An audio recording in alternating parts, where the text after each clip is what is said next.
Alright, Arkmas of Moondell. Alright, this is the Soul alignment. So Soul, I think, is one of the ones that you really want alignment with Root Singer, with Old Oak, with Spectral Web, with their own buff removal. Can't think of the name. The Feral Spirit. Just stuff like that, where you want to be able to lay multiple souls in a turn. I think that's the strong one to lay. I think then it's animal, then it's forest for the nature order, in my opinion. So having soul be supremacy is top notch. 32 health, beautiful. I love it. Already loving this. If you have more buffs in play than your enemy, their hero trait is dormant. That is nuts. That right there, guys, it's so good. Nature is so good at having so many buffs out. I've played a little bit of Nature with Kindred. I know for a fact that they can do some restarting buff craziness, keep their buffs on the board. They have a lot of consistent buffs, so like you're always going to have a lot more buffs than your opponent. Even in past, in Awakening and Mythical, you wanted more buffs than your opponents. You wanted to have a board where your opponent just stared at it the whole time, going, okay, your buffs are rotating, mine are restarting, mine are doing all this crazy stuff, so I'm always going to have that. So having this literally just make it so that you're... Essentially what this hero power reads is, if you have more buffs, both our heroes are the same. We're just stuck down to our alignments and our health totals. Because she doesn't have a hero power that actually affects her side. Her hero power shuts down your opponent's side. So it's like, if you have more buffs, put your hand over your hero power's abilities, and that's how we're playing the game. That's what we're doing. We're just going with our deck, which can be really fun, especially depending on how the meta evolves. We went through a lot of these heroes, where a lot of the heroes, I didn't even really look that much at the alignment. I was looking at the abilities, and I rated them on the abilities. People will probably do that too, along with these new cards. Until the decks get built, until everyone starts finding out what cards work really well, they're going to look at the abilities, and they're going to want to build decks around the abilities. They're not going to worry about their deck per se unless they're going with the family alignment. So having something like this right off the bat is going to be a strong card. I want to say this is a 4.5 star card. This is something that's really going to make you want to just build a solid deck and make it so you and your opponent are on even playing ground, so that your opponent isn't like, yeah, you know, especially like, okay, I'm just going to keep playing Dolo. Okay. What are you going to do with Dolo? Dolo is now a 32 health with Crystal Mastery. Cool. Dolo was good because of Dolo's ability. This card literally says, Dolo, you shut up. You silence your face. You can't tap for 2. You can't draw for 2. Heal your deal 3, draw 2. You can't do that anymore. Can't do that. You gotta deal with the board. You gotta deal with that before you even use your ability. It shuts down a lot of heroes that they want to use their ability, and it's like, dude, you don't get it. You don't even get your base ability. It's dormant. It's silenced, and having that be on a hero is nuts, because the hero is the one thing that everyone looks for, like, consistently. Like, okay, I have to always be aware of this. I have to always make sure that I'm not worried about this card. And this card just goes, no, just have more buffs and you're fine. Have more buffs, and it's deck on deck. That's all you got to worry about. We're fine. We're solid. Like if I didn't say 4.5, I want to say 4.5. Where until the decks come out, like I said, this could easily jump up to a 5-star card because of how strong that is of a, not necessarily like a deck shutdown, but a hero shutdown. Because there is very minimal to almost none hero shutdown where you can't block an opponent's hero from doing their thing. This one is one of the first ones that I've seen or read that does that. It literally says, hey, your opponent's hero is blank. And in doing so, this hero becomes blank, so you guys kind of cancel each other out. And like I said, Nature is really good at having a lot of buffs on play, which is what's awesome about this. And I really hope that this card sees a lot of play and kind of evens the playing field for Nature against a lot of heroes that say, oh man, I really built this deck around my hero, and then you play against this guy and you're like, wow, that's really inconvenient. And now I gotta start playing how my deck plays around, because before I wanted to maybe pitch my buffs, or I wanted to be able to lay 2 buffs. And it's like, no, we're playing deck for deck. You don't get an advantage, I don't get an advantage. We're just see our solid play style. So I really think that is that's going to be a fun way to do this. So yeah, 4.5. This card is going to be great. This card is going to see a lot. Great mastery, great starting health. Solid card. All right, Fraxinus Pine Husk. Okay, soul alignment, perfect. 32 health, perfect. Can carry 1 additional point of damage. Or 1 additional point of items, not damage. Awesome. Steph the Troll.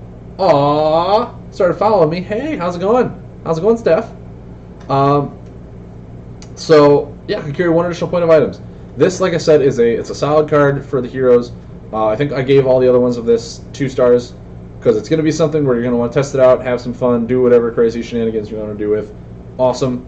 But at the same time, it's like, okay, well, I had fun with my items. Now I can go on to actually building a deck that utilizes good cards. Where it's not a solid card, it's not a really strong, weak card. It's just one of those where you want to have fun with the new items that came out. It's one that you play in casual a lot, the one that you play with your friends, like, don't know which items to look out for, but at the same time, you're like, well, until he gets those items, it's nothing. And it's like, it's a meh card. So 2 stars, I'm just really happy that they finally gave every alignment an ability like this, just like they gave every alignment the ability to deal 1 damage to your opponent.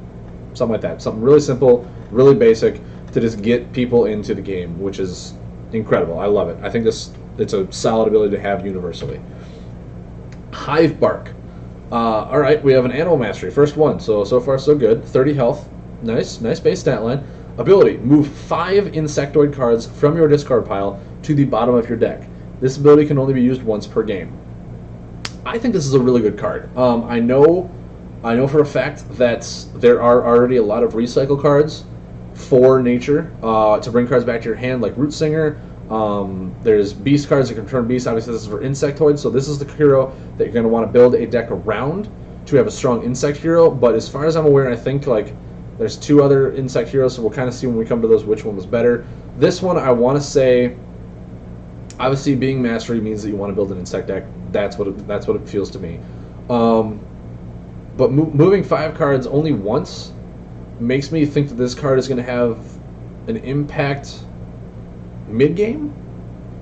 I want to say because with nature alignment, or not animal alignment, that's a very aggressive style, which means your early game is going to be very aggressive, and you're going to want to use your ability mid-game to recycle the cards to refill your deck back up with the animal cards that you just used for your insectoids. Obviously, it could be soul or forest. I don't know. I haven't looked that big into the insect cards, just based on the hero and what the supremacy is. I think this is a 3-star card. I think it's a 3-star card where, depending on how aggressive the insect is over beast, I don't know if his supremacy or his ability is going to really make insects that much better that you put them back into your deck. If it was maybe like put 5 into your deck, put 1 into your hand, something like that, something where you actually get an impactful benefit out of it right away. It's obviously uses ability once per game, so it's something like where the other ones were once per game. With Muddy Brew, deal damage to your opponent. With what's the card? Star Tamer, Calic, you draw those cards. It's an immediate impact on the game. This one is just saying, hey, I now have these cards back. These are the 5 cards you're going to have to wait for in the future. They're coming up soon. Don't know when. Could be next turn. Could be 5 turns from now when you draw them. It's just one of those where it's like it's a good one-time use. It's a really solid, strong one-time use, but it does not immediately impact the game where your opponent has to be worried about it at all times. I don't know the power of insectoids yet, so I can't increase the star rating based on how powerful insectoid cards are. I know that they have a lot of good synergies, a lot of really good kind of tempo to mid-range stuff like that, but I think it's just a 3-star card. When you build a strong insectoid deck, keep him in there. If you find the deck is running low late game and you need something to help kind of push past the early and mid game, you need to refill your deck. He's a solid replacement for any other better insectoid cards.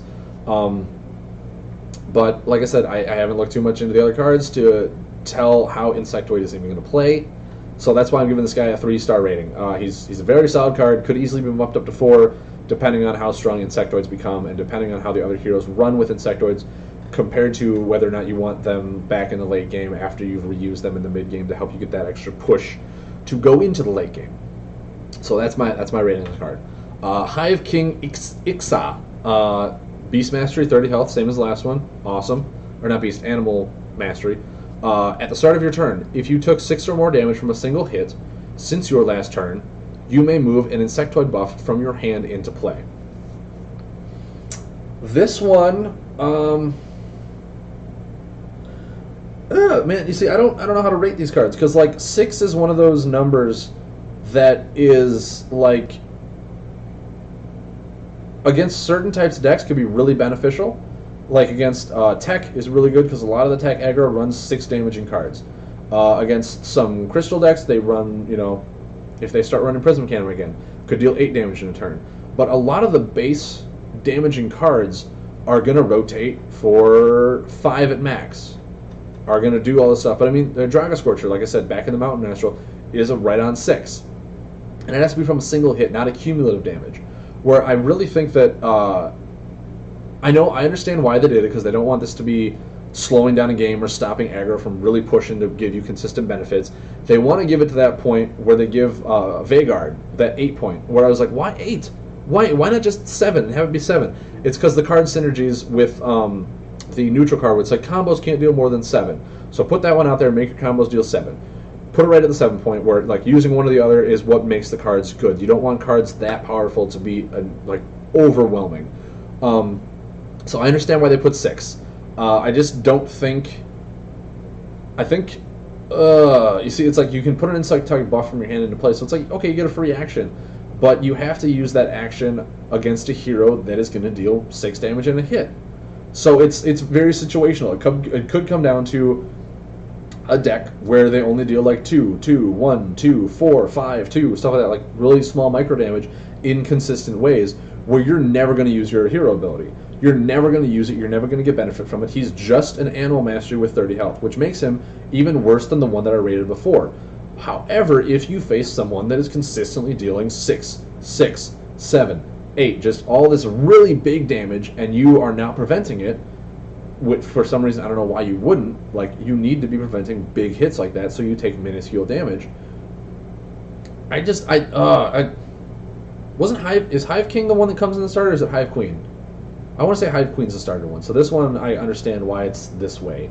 But yeah, I want to say he's like a 3, which is really, really sad to say, because he could easily change to a 4 depending on how the meta rolls, how it all comes out. But his ability is so situational to the point where it's never going to have a major impact. It's always going to make your one opponent question and guess how they're going to deal their damage. But like, if they're gonna deal 6 damage, they're going to just consistently deal 6 damage. They're going to deal 6 and 6 in one turn. They're not just going to do like 6 and then okay, maybe I shouldn't do anything because he's going to do something next turn. It's like, no, it's from a single hit. It's not you get to lay a buff for every time you were dealt 6.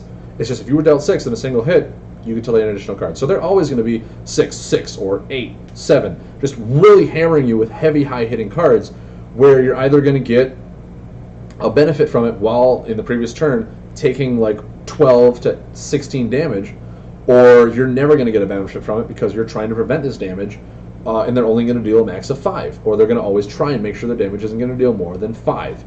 So yeah, that's why I think this card is only going to 3. I honestly want to say the one before this was a better Insectoid card, because at least that one you could build an Insectoid deck that helps you into the late game after it's like, oh, I've used all my cards. Well, now I get my cards back, and now I can continue having that rejuvenated life. It'll help against mill, it'll help against all that stuff to kind of bring you into the late game. This one is just... I don't see it being played over a lot of the other insect cards, unfortunately, over the insect heroes. And the thing is, he's the Hive King. Like, Hive King should have that ability where he's just majorly impactful, and I just don't see him being that impactful on the ladder. Because people, like I said, people are going to deal 6 damage, are going to be those aggressive ones. They're going to hit you for 12 a turn. So you don't care if you lay one Insectoid buff. Maybe insects are like going to be extremely powerful. They're going to have some crazy when they come into play heal, when they come into play damage prevention, all this stuff where you're going to love that extra action as long as that's an Insectoid buff. I don't know. I haven't seen how Insect plays out. I haven't really delved into it too much. I'm hoping, like I said, this whole Kindred set is going to take people months to learn about the deck. They've already probably started deck building, deck testing, all that stuff. But if you don't own all the cards, you can't really test it in the digital version yet. So people still don't know what's working, how to test it out. Unfortunately, that's why we're just doing reviews. We're talking about these cards. We don't know what to do with them, and just based on this is why, go back to my disclosure. I don't know how a lot of these families are going to work. I don't know how a lot of the heroes are going to work with the families, what is going to be good, what's going to be bad. I'm solely going off what I see from the hero and what I presume is what's going to happen in the meta as the game goes. So, yeah, I really don't see this card being as impactful as the previous one that I read for insect cards, because with him you want an insect deck. Like, he's the same card as the other one with supremacy, with hero health. It's just his ability is not that impactful from the Was it? No, it's Hive Bark. Hive Bark is just a lot more impactful than Hive King when it comes to insectoids. That's my opinion. So next one, Hive Queen Axie. Now this is the one that did come in the starter deck. This is the nature starter hero. Obviously, animal mastery, 30 health, same as the last two. I'm hoping it's going to be a strong one. Mountain kind of disappointed me. Starter deck. All right, let's see it. Increase damage done by your insectoid cards by 1 while your target has 7 or more cards in their hand. This one, guys, this one, oh, I feel like it's going to have so much potential. There are cards in nature right now, like Ashwood Diva. You draw 3, your opponent draws 2. They're like, your opponent sometimes is going to have a lot of cards in their hand, unless they're playing, like I said, major aggression decks, which is, it's a consistent thing where all of your insectoid buffs, or insectoid cards, even attack and defend, all this stuff, are going to be increased by 1, which is nuts, as long as they have 7 or more cards in their hand. And like I said, there's ways to manipulate it so your opponent is just drawing cards. For, like, they'll want to draw cards because they want to have that ability to have a lot of options. You're going to want to make them draw cards to make them have a bigger hand size. Like, this deck, I feel, she is going to be a, I want to say 4 to 4.5. She's already better, in my opinion, than Hive Bark. She's way better than Hive King. So I'm super happy that we got this one in the starter deck as opposed to Hive King. I almost want to say that, well, no, I won't say it. We're fine. We're fine. Hive Queen is always better than Hive King. We're not going to go down that road. Yeah, especially Insect and all this stuff, I really think this is a really strong ability. But yeah, with her increasing it, done by 7, while like it's just an all-around good card. It's a consistent buff. It makes you want to build a specific type of deck around her, which means she's not going to be swapped in and out of nature decks. But she's going to want to say, hey, I'm going to make your opponent draw so my insects get better. I'm going to make it so my opponents are like really wary about keeping cards in their hand. So it's like, okay, maybe I want to be able to like playing all these cards right now. And you're like, no. We're going to make it so you can't remove my buff, so your buff removal's gone. We're going to make it so you're going to draw 2, and I'll draw 3. We're going to make it so all this stuff is happening. We're going to make it so that you always have 7 or more cards in your hand, which is actually a lot easier said than done. Especially if they're playing like Armored Informants, you have a large hand size, it makes them worry about playing that card, because then your cards get a major power up, not just your buff, but your attacks. So I think Hive Queen Axie is going to be a strong card in Insect decks. I think she's right up there, honestly, with Hive Bark, if not better, depending on how Insect plays.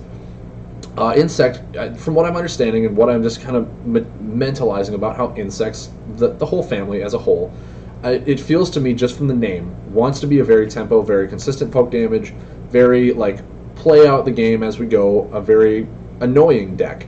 And having it get that spike of power where all of a sudden like, hey, I have 7 cards in my hand, alright, 6 of my cards now increased by 1. That's like 6 damage just for nothing.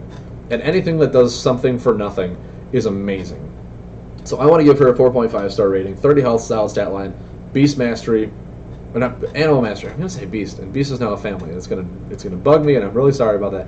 Animal Mastery, it's gonna be awesome. I feel like she's gonna be a really strong hero, and I'm really happy that you get this hero in the starter deck, because I feel like that's gonna open up a lot of potential for nature. And the only sad part is I don't think outside of the nature family Insect really has a big presence. Yeah, no, Storm doesn't have it. Tech doesn't have any insects. Astral is more Chimchu, Elemental Beast. Like, yeah, I think Insect is strictly in the nature side. I might be missing like 1 or 2, I don't know, outside of nature. But she's a really strong hero. I think she is going to be uniform to the nature aspect. Maybe you'll want to equip an item just for using the item ability. I don't know. But I really think she could be a fun hero to build an Insect deck around, which is what I'm loving to try out these new families. There's 10 of them. There's only 6 nature or 6 alignments. Let's get some crazy decks going. Let's go nuts. All right, next one. Leaf Knight. Ooh, Charm Knight, Leaf Knight. Was there an Astral Knight? I don't know. Maybe there's adding like knights to this, and I'm really just now finding that out after the 4th alignment. I love it. All right, we got Forest Mastery. Cool, 35 health. Already tells me that it's going to be more focused on its health than its ability. So its ability is almost going to be one a drawback. If you look at Moon, it's the same thing. So what is this? Your deck may only contain 4 combos, but still 30 action cards. So it's a 34 card deck. This card, like that's such a detriment. Obviously, a lot of really high end, really competitive players look at card decks as a whole, where if you could have a 10 card deck, you would have a 10 card deck. Like, you would have those that way. You have such a high better chance of drawing your cards. You have those 10 cards, which are the only 10 cards you want in your deck. Like, for certain decks, the smaller the deck, the better. So you're focused on just getting to those cards. This one,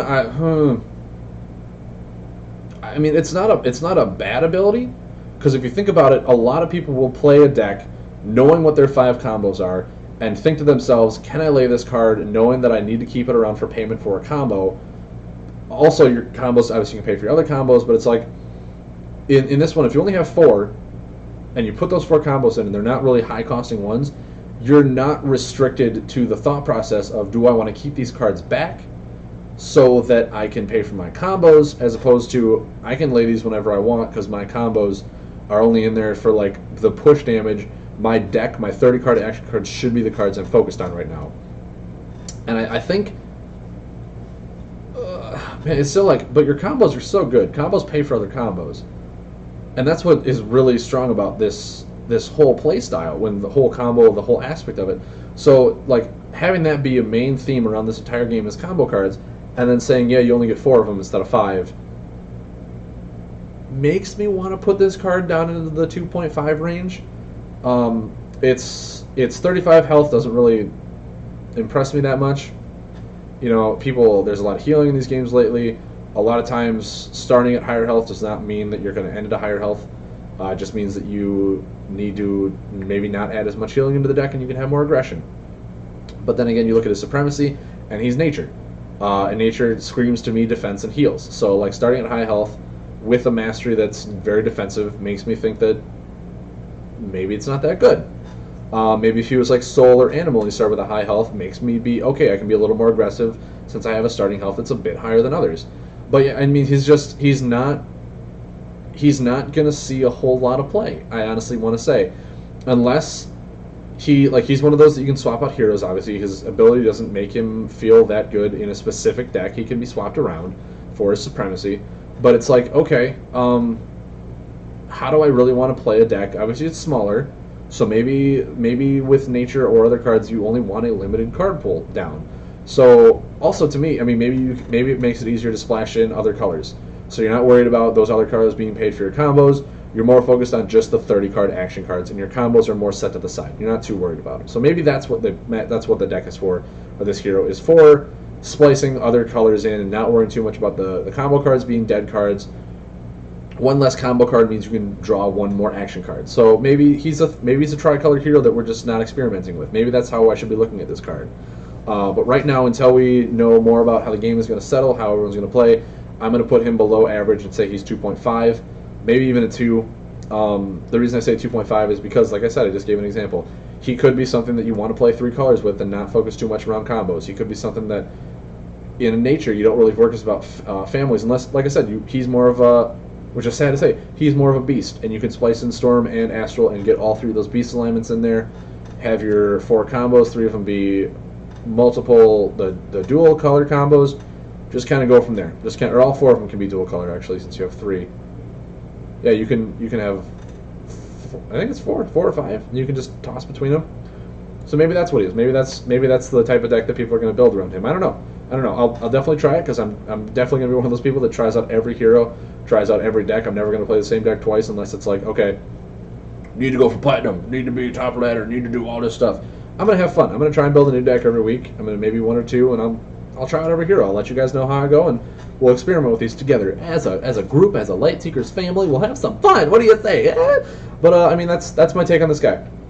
2.5, maybe 2, because I don't see a very unique way of playing him other than maybe just going hog wild and having fun with weapons. We'll see. Next one, Spike Chief Jolokia. I think there's a chief in every set too. This could be interesting. Like, obviously with families, you're going to have chiefs and you're going to have the Knights of the Chiefs. Like, maybe I'm just now starting to realize that in the names. I haven't looked at the names in unison like this, so maybe that's a really cool aspect that no one put together. At least I didn't put together until now. You're welcome. All right, Forest Mastery. So he's more of a defending hero, 29 health. Actually, it's fine for low health with a mastery that's more defensive and healing. Fine with that. Ability: remove one of your equipped items to deal 5 damage to another hero. That already sounds like a lot of fun. That sounds, like I said, it's remove for 5 damage. The last one we see were 4 damage, 4 healing, even discarding is for 3, all this stuff. So removing an equipped item for 5 damage to another hero means that this guy is going to obviously utilize a lot of really fun items. He's going to utilize the items mainly just for the items. He might not even utilize them for the alignment that you're trying to add into the deck. Maybe he wants to be like, okay, obviously with the way that this deck is built with the forest cards, you're going to want to play it very defensively. You can have Tree Sprout for card draw, you can have all this stuff for minuscule healing, get your own card draw, and then have your weapons with your abilities as what you're really using in the deck. You're using attack abilities from weapons to deal your damage, to deal increased stuff like that, to deal just insane stuff. You know, have an ability that's remove. I think there's the either explosive or mechanical one. It's like remove a location buff to deal damage. Fine, I'll just lay my cards, get the benefits out of them, remove them, deal damage. Have my items be the base of what the deck is supposed to be, and then at the very end, you're like, okay, I will just remove this to deal 5 damage, or just get benefits out of it. Have items that are just base abilities. There's the blue mask where it's like whenever you lay a combo, draw a card. Perfect. I'll use that until all my combos are gone. When he's chipped though, I'll chuck the mask at his face and deal 5 damage. So obviously it wants to run items, plain and simple. There's no reason not to, otherwise you're never going to use this ability. It's going to want a lot of card draw because if you're chipping away your items, you're going to want to replenish them with more items. You can't use the abilities of items once you lay them in play. You have to wait another full turn. So it's I want to say this guy is going to be a 3-star. He's going to be fun to play. He's right in the middle ground where he's not good, he's not bad. He's just, his ability is fun. 5 damage for removing an item. That's really powerful.